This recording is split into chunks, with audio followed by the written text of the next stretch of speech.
Hi all, welcome back to my channel. അപ്പോൾ നമ്മുടെ ഓണം സീരീസിൻ്റെ അടുത്ത റെസിപ്പി ആയിട്ടാണ് ഞാൻ വന്നിരിക്കുന്നത്. അത് നമ്മുടെ എല്ലാവരുടെയും ഫേവറേറ്റ് അവിയലാണ്. അപ്പോൾ അവിയലിൻ്റെ റെസിപ്പി നോക്കാം. അപ്പോൾ അവിയലിനായിട്ട് ഞാനിവിടെ കുറച്ച് പച്ചക്കറികൾ എടുത്തിട്ടുണ്ട്. നിങ്ങൾക്ക് എത്ര വേണമെങ്കിലും പച്ചക്കറികൾ അവിയലിനെടുക്കാം. അപ്പോൾ ഞാനിവിടെ എടുത്തിരിക്കുന്നത് ഒരു പച്ചക്കായ, ഒരു കഷ്ണം പടവലങ്ങ, ഒരു ചെറിയ കഷ്ണം കുമ്പളങ്ങ, ചേന, ക്യാരറ്റ്, നമ്മുടെ പയർ, മുരിങ്ങാക്കോല്, ഒരു പൊട്ടറ്റോ, ഇത്രയും സാധനങ്ങളാണ്.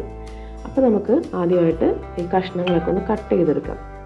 അപ്പോൾ നമ്മുടെ അവിയലിന് നമ്മൾ ശ്രദ്ധിക്കേണ്ട കാര്യം, ഇതിൻ്റെ പച്ചക്കറികൾ അരിയുമ്പോൾ ആ ഒരു ഒരേ വലിപ്പത്തിലും ഒരേ നീളത്തിലും അരിയാൻ ശ്രദ്ധിക്കണം എന്നുള്ളതാണ്. അപ്പോൾ അതാണ് ഇതിൻ്റെ മെയിനായിട്ട് നമ്മൾ നോക്കേണ്ട കാര്യം. അപ്പോൾ ഞാനിവിടെ പച്ചക്കറികൾ ഓരോന്നോരോന്നായിട്ട് ഇതുപോലെ നീളത്തിൽ, അധികം കട്ടിയില്ല എന്നാൽ ഒരുപാട് കട്ടി കുറയ്ക്കാത്ത രീതിയിൽ ഒരു മീഡിയം കട്ടിയായിട്ട് നീളത്തിൽ നമ്മൾ എല്ലാ കഷ്ണങ്ങളും ഇതുപോലെ അരിഞ്ഞെടുക്കുന്നുണ്ട്. അപ്പോൾ ഞാനിവിടെ ചേനയും കായാണ് ആദ്യമായിട്ട് കട്ട് ചെയ്ത് മാറ്റി വെച്ചേക്കുന്നത്. അത് രണ്ടും ഞാൻ സെപ്പറേറ്റ് ആണ് കഴുകിയെടുക്കുന്നത്. കാരണം നമുക്കറിയാം ചേന കഴുകുമ്പോൾ നന്നായിട്ട് ചൊറിയും.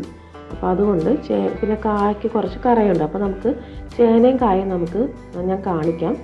വേറൊരു പാത്രത്തിലാക്കി നമുക്ക് ചൊറിയാതിരിക്കാൻ വേണ്ടിയിട്ടൊരു ഈസി ആയിട്ടുള്ള ടെക്നിക്ക് എന്ന് പറയുന്നത്, നമുക്ക് വല്ല ഐസ്ക്രീമിൻ്റെ ടിന്നിലോ അല്ലെങ്കിൽ എന്തെങ്കിലും പ്ലാസ്റ്റിക്കിൻ്റെ ടിന്നിലോ ഈ ചേനയും കായും കൂടെ ഒരുമിച്ച് വേണമെങ്കിൽ നമുക്ക് ഇട്ടിട്ട് അതൊന്ന് കൈ കൊണ്ടൊന്ന് കുലുക്കി അത് കഴുകി രണ്ടു തവണ കഴുകിയെടുക്കാം. അതിനുശേഷം നമ്മൾ കൈ വെച്ച് കഴുകുമ്പോൾ നമുക്ക് അത്രയും ചൊറിച്ചിൽ ഉണ്ടാവില്ല. അപ്പോൾ ഇവിടെ ഞാൻ അങ്ങനെയാണ് ചെയ്യുന്നത്. അതുകൊണ്ടാണ് ചേനയും കായും ഞാൻ സെപ്പറേറ്റ് അരിഞ്ഞെടുത്തേക്കുന്നത്. ബാക്കി കഷ്ണങ്ങളൊക്കെ നമുക്ക് ഒരുമിച്ച് കഴുകാം. അപ്പം ഞാനിപ്പോൾ ഇവിടെ ക്യാരറ്റും നമ്മുടെ അച്ചിങ്ങാപ്പയറും പൊട്ടറ്റോ എല്ലാം ഇതുപോലെ കട്ട് ചെയ്തെടുത്തിട്ടുണ്ട്. ഇനി നമുക്ക് കുമ്പളങ്ങ കട്ട് ചെയ്യാം. കുമ്പളങ്ങ ഓപ്ഷണലാണ്, നിർബന്ധമില്ല. നമുക്കിഷ്ടമുണ്ടെങ്കിൽ ചേർത്താൽ മതി. ഞാനിപ്പോൾ ഇവിടെ ഒരു ചെറിയ കഷ്ണം കുമ്പളങ്ങ ചേർത്തിട്ടുള്ളൂ. ഇത് നമ്മുടെ മുരിങ്ങാക്കോല് എത്ര ഇട്ടാലും നല്ലതാണ്. ഞാനിവിടെ 2 മുരിങ്ങാക്കോൽ എടുത്തിട്ട് അതും ഒരേപോലെ വലുപ്പത്തിൽ തന്നെ കട്ട് ചെയ്തെടുത്തു. ഇനി നമുക്ക് ചേനയും കായും കഴുകിയെടുക്കാം. ഞാൻ നേരത്തെ പറഞ്ഞ രീതിയിൽ തന്നെ കഴുകിയെടുത്തു. അതിനുശേഷം നമ്മുടെ മറ്റ് പച്ചക്കറികളെല്ലാം നന്നായിട്ടൊന്ന് വാഷ് ചെയ്ത് ഞാനിപ്പോൾ ഇവിടെ എടുത്തിട്ടുണ്ട്. ഇനി നമുക്കിതിലേക്കുള്ള അരപ്പ് റെഡിയാക്കാം. അതിനായിട്ട് കുറച്ച് തേങ്ങ എടുക്കാം. കുറച്ച് ചുമന്നുള്ളി ചെറുതായിട്ട് കട്ട് ചെയ്ത് തേങ്ങയുടെ കൂടെ ചേർക്കാം. അതുപോലെ തന്നെ കുറച്ച് വെളുത്തുള്ളി, ഒരു 5-6 അല്ലി വെളുത്തുള്ളി ചേർക്കാം. അതും നമുക്ക് തേങ്ങയുടെ കൂട്ടത്തിലേക്ക് ആഡ് ചെയ്യാം. ഇനി നമുക്ക് ഒരു ചെറിയ പച്ചമുളകും കൂടെ ആഡ് ചെയ്ത് കൊടുക്കാം. അപ്പോൾ അവിയൽ അധികം എരിവ് വേണ്ടാന്നുണ്ടെങ്കിൽ ഒരു പച്ചമുളക് മതി, അല്ലെങ്കിൽ നമുക്ക് 1-2 പച്ചമുളക് ആഡ് ചെയ്യാം. ഇനി നമുക്ക് 1/2 സ്പൂൺ ചെറിയ ജീരകവും കൂടെ ആഡ് ചെയ്ത് കൊടുക്കാം. ഇനി നമുക്കിത് മിക്സിയിൽ നന്നായിട്ടൊന്ന് ക്രഷ് ചെയ്തെടുക്കാം. ഒരുപാട് അരയ്ക്കരുത്, ഒന്ന് ജസ്റ്റ് ക്രഷ് ചെയ്ത് ഈ ഒരു പരുവത്തിൽ നമുക്ക് എടുത്താൽ മതി, ഒന്ന് ഒതുക്കി എടുത്താൽ മതി. ഇനി നമുക്ക് നമ്മുടെ ഒരു ഉരുളി എടുത്തിട്ട് അതിൽ കുറച്ച് വെളിച്ചെണ്ണ ഒഴിച്ച് നമ്മുടെ പച്ചക്കറി കഷ്ണങ്ങളൊക്കെ അതിലേക്ക് വന്നിട്ട് ചെറുതായിട്ടൊന്ന് ഇളക്കിയിട്ട് നമുക്കൊന്ന് മൂടി വയ്ക്കാം. ഒരു 2 മിനിറ്റ് അത് അങ്ങനെ കിടന്ന് വേവട്ടെ. അപ്പോൾ 2 മിനിറ്റ് കഴിഞ്ഞിട്ട് നമുക്ക് പതുക്കെ ഒന്നും കൂടെ ഒന്ന് ഇത് അടിയിൽ കൂടെ ഇളക്കി കൊടുക്കാം. ഈ സമയത്ത് നമുക്ക് ഒരു സ്പൂൺ ഉപ്പ് ഇതിലേക്ക് ആഡ് ചെയ്യാം.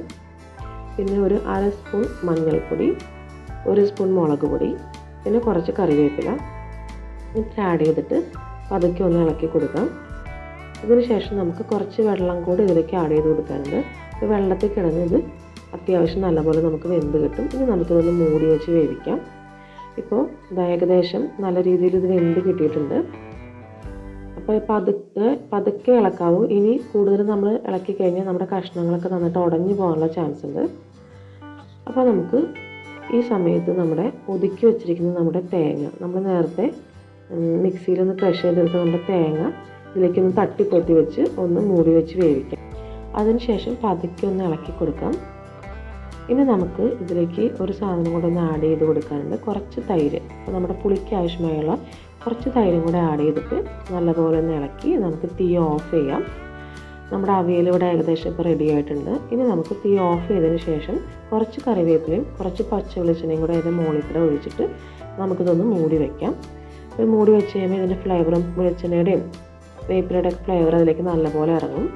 അപ്പോൾ നമ്മുടെ ടേസ്റ്റ് ആയിട്ടുള്ള നമ്മുടെ അവിയൽ ഇവിടെ റെഡി ആയിട്ടുണ്ട്. അപ്പോൾ എല്ലാവരും ഇതുപോലെ ട്രൈ ചെയ്ത് നോക്കണം. നമ്മുടെ വീഡിയോ ഇഷ്ടപ്പെട്ടെങ്കിൽ ലൈക്ക് ചെയ്യണം, ഷെയർ ചെയ്യണം, സബ്സ്ക്രൈബ് ചെയ്യണം. അടുത്ത റെസിപ്പിയുമായിട്ട് വീണ്ടും കാണാം. Thank you.